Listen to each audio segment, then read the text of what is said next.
अस्सलाम वालेकुम प्यारे बच्चों, आज हम एक छोटी सी चिड़िया की कहानी सुनेंगे जिसने हमें इस्लाम की खूबसूरत तालीम दी। एक पुरअमन गांव में एक नन्ही सी चिड़िया रहती थी जिसका नाम चिरपी था। चमकती आंखें और नरम भूरे परों वाली, उड़ती और खुशी से कहती सुबहान अल्लाह सुबहान अल्लाह। मगर अफसोस, गांव के लोग इस्लाम की तालीमात भूल चुके थे।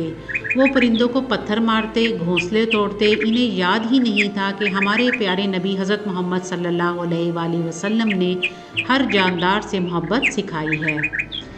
एक सर्द दिन शरारती बच्चों ने चिरपी का घोंसला तोड़ दिया। इसके नन्हे अंडे ज़मीन पर गिरकर टूट गए।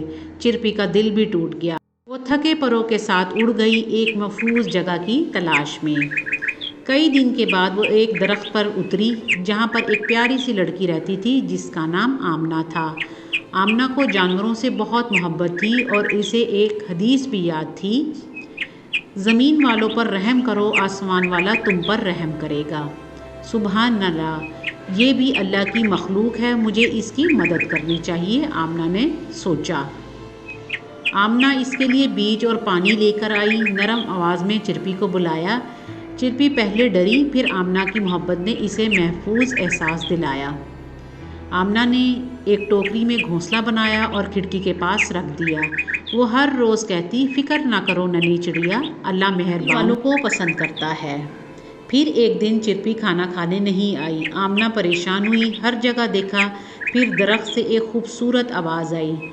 चिरपी खुशी से गा रही हो, जैसे कह रही हो जज़ाकल्लाह खैरन।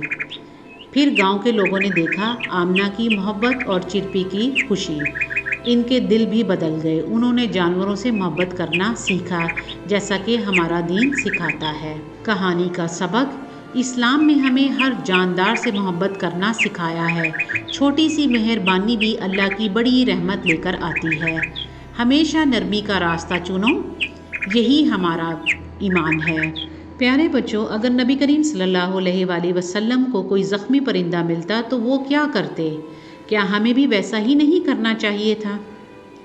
ये कहानी दीन फॉर किड के लिए ख़ास लिखी गई है।